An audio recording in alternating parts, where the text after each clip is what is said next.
आप सभी को नमस्कार। आपका हमारे YouTube channel the study of circle पर स्वागत है। आज हम पृथ्वी पर अंतर्जात बल और बहिर्जात बलों के बारे में पढ़ेंगे। परिवर्तन प्रकृति का नियम है। पृथ्वी पर कोई भी वस्तु स्थिर नहीं होती, सभी कुछ पृथ्वी पर परिवर्तनशील है। जैसे भू आकृतियां, महाद्वीप, महासागर, पर्वत, पठार, मैदान, घाटियां, सब कुछ परिवर्तनशील है। जहाँ आज हिमालय पर्वत खड़ा है, वहाँ पर आज से 20 करोड़ साल पहले कैथित नामक सागर हुआ करता था और गंगा सिंधु के मैदान के स्थान पर एक विशाल द्रोणी होती थी। भूमि पर सभी प्रकार की भू आकृतियों की रचना और उनका विनाश होता ही रहता है। यह प्रक्रम अब भी जारी है, क्योंकि भू संचलन एक निरंतर सक्रिय प्रक्रिया है।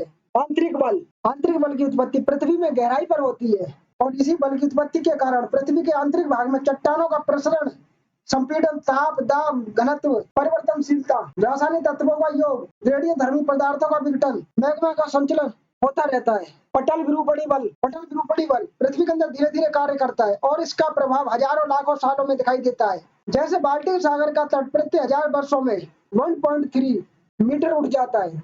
धरती पर ऐसे भी कई क्षेत्र हैं जहाँ तट या तो ऊपर उठ रहे हैं या नीचे धंस रहे हैं, जिससे भूपटल पर बड़ी बड़ी आकृतियों का निर्माण हो जाता है और ये बल क्षैतिज और लंबवत दिशाओं में काम करते हैं। महादेश जनक बल, यह बल महाद्वीपों की उत्पत्ति से संबंधित है। इसके दो प्रकार होते हैं, एक उत्थान बल, दूसरा अधोमुखी बल।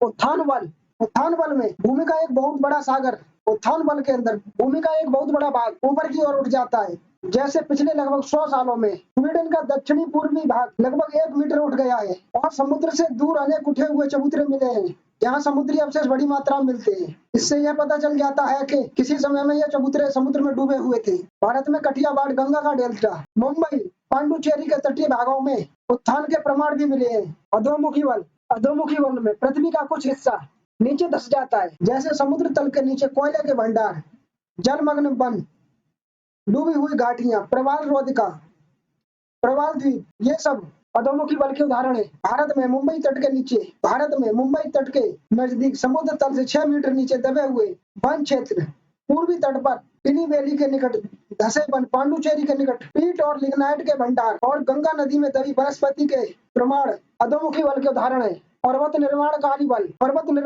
बल क्षैतिज दिशा में कार्य करते हैं, इन्हें क्षैतिज बल कहते हैं। यह दो रूपों में होता है। तनाव, जब दो क्षैतिज बल दो विपरीत दिशा में क्रियाशील होते हैं तो इसको ऐसे इस तरीके से समझ सकते हैं, एक बल इधर जा रहा है, दूसरा बल इधर जा रहा है, तो दोनों के बीच में भ्रंश पैदा हो जाता है। इसी को तनाव मूलक बल कहते हैं।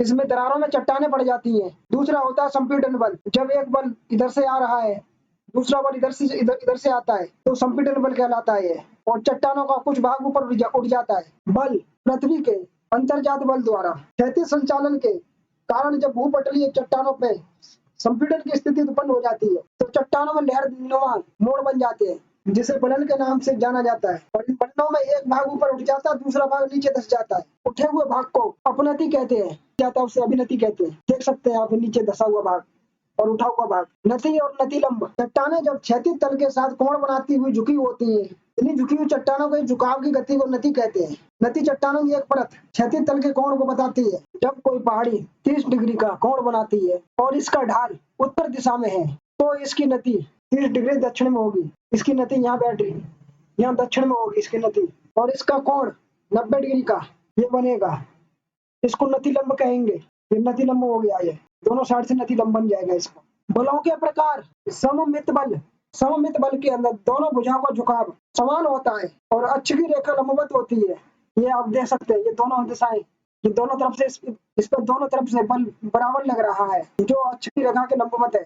असमित बल, इस बल में एक भुजा दूसरी भुजा के अपेक्षा अधिक झुकी हुई होती है। इसमें देख सकते हैं 2 नंबर पे एक भुजा दूसरी भुजा से दूसरी भुजा अधिक झुकी हुई है, ये इसका अक्ष। एकनत बल, इस बल में एक भुजा जमीन से समकोण बनाती हुई दूसरी ओर को जाती है और साधारण रूप में झुक जाती है। समनत बल में जब संपीड़न के कारण दोनों दिशाओं में दबाव पड़ता है, तो बलन की दोनों भुजा एक ही दिशा में झुक जाती है और एक दूसरे के समानांतर हो जाती है। देख सकते हैं समनत बल में दोनों भुजाएं एक के ऊपर एक झुकी हुई है। शयानत बल, इस बल के अंदर शयान बल में क्षैतिज संचालन तीव्र होता है और अधिक संपीड़न के कारण बलन इतना अधिक हो जाता है कि बलन की दोनों भुजाएं परस्पर समानांतर होती हुई क्षैतिज हो जाती है। ये आप देख सकते हैं, दोनों भुजाएं बिल्कुल बराबर हो गई, एक दूसरे से मिल गई। प्रतिबलन में संपीड़न के कारण एक भुजा दूसरी भुजा के उलट हो जाती है। ये देख लो अच्छे पर, उल्टी भुजा एक भुजा नीचे जा रही है, दूसरी भुजा ऊपर चढ़ रही है। इधर से चट्टान ऊपर जा रही है, इधर से चट्टान नीचे आ रही है। अब नमन बल, जब किसी बल का हाथ क्षैतिज तल के समानांतर में होकर उसके साथ कोई कोण बनाए तो उसी बल को अवनमन बल कहते हैं। पंखा बलन, अपनति और समनति मिलती है तो इसी स्थिति को पंखा बलन कहते हैं।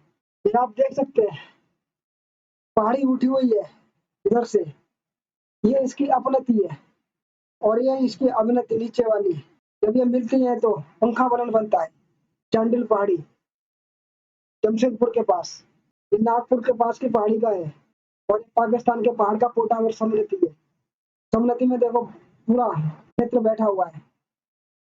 इस तरह समनति जमशेदपुर के पास में पूरा क्षेत्र उठा हुआ है। ये हजारा हिमालय है यहाँ पे। इधर पंजाब का मैदान है। खुला बलन, खुले बलन में चाने 90 डिग्री से अधिक और 180 डिग्री से कम के कोण बनाती है। बंद बलन, बंद बलन में चट्टाने न्यूनतम कोण बनाती है। इस तरीके से खुला में, खुला बलन में इस तरीके से कोण बनाती है। खुले हुए 90 डिग्री से अधिक, 100 डिग्री से कम।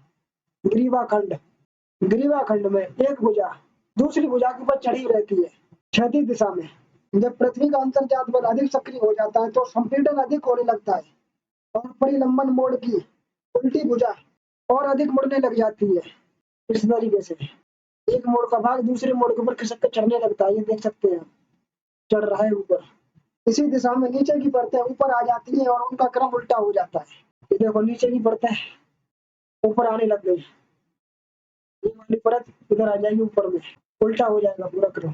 अगर ये खिंचाव जारी रहे तो ऊपर वाली भुजा इधर से टूटने के बाद में पूरी खिसक जाएगी और कई किलोमीटर तक दूर चली जाएगी और इसका नीचे की चट्टानों से कोई संबंध नहीं रह जाएगा। देख सकते हैं, पूरी चट्टान आगे खिसक कर पहुंच गई। नीचे वाली चट्टान से ऊपर वाली चट्टान में कोई संबंध नहीं है।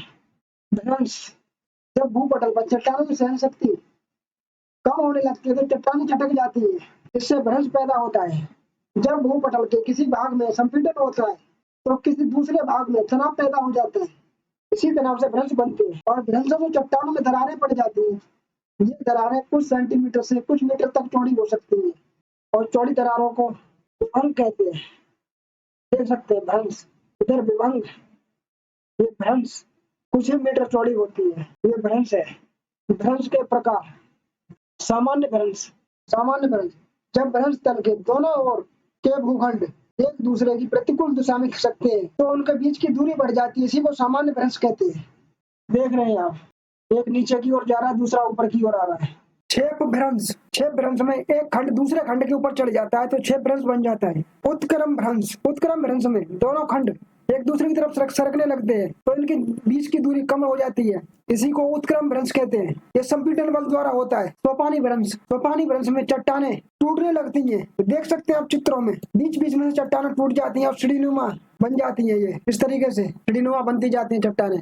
इसी को सोपानी भ्रंश कहते हैं। पार्श्वीय भ्रंश, जिस भ्रंश की गति मुख्य रूप से क्षैतिज दिशा की ओर होती है तो पार्श्वीय भ्रंश बनता है। देख सकते हैं, एक भ्रंश है, एक चट्टानी है, दोनों चट्टानें एक दूसरे से खिसक कर निकल रही है। इसी को पार्श्व भ्रंश कहते हैं। भ्रंशों से बनने वाली आकृतियां, भ्रंशों से अनेक प्रकार की आकृतियां बनती हैं जिनमें भ्रंश पर्वत, भ्रंश घाटी मुख्य रूप से बनती हैं। पृथ्वी की यांत्रिक शक्तियों के कारण, पृथ्वी की यांत्रिक शक्तियों द्वारा पृथ्वी की पपड़ी पर दरारें पड़ जाती हैं और ये दरारें भूगर्भ में काम कर रही तनाव की शक्तियों के लंबवत दिशा में काम करने से पड़ती हैं और इन शक्तियों के प्रभाव से एक और का भाग ऊपर उठ जाता है। यह आसपास का क्षेत्र नीचे धंसने लगता है। उठा हुआ भाग पर्वत कहलाता है और नीचे धंसा हुआ भाग भ्रंश कहलाता है। ये उठा हुआ भाग पर्वत कहलाएगा भ्रंश, भ्रंश पर्वत, और ये बैठा हुआ भाग नीचे की तरफ खिसका हुआ भ्रंश घाटी कहलाएगी। यूरोप की राइन नदी भ्रंश घाटी का सबसे अच्छा उदाहरण है। इसके एक तरफ ब्लैक फॉरेस्ट पर्वत और दूसरी तरफ बाजेस पर्वत है। भारत में नर्मदा नदी भी भ्रंश घाटी में बहती है और इसके उत्तर में विंध्याचल पर्वत और दक्षिण में सतपुड़ा पर्वत है। दामोदर नदी भी भ्रंश घाटी में बहती है। आगे वाले भाग में बहिजात बलों के बारे में पढ़ेंगे। चैनल को लाइक, शेयर, सब्सक्राइब कीजिए।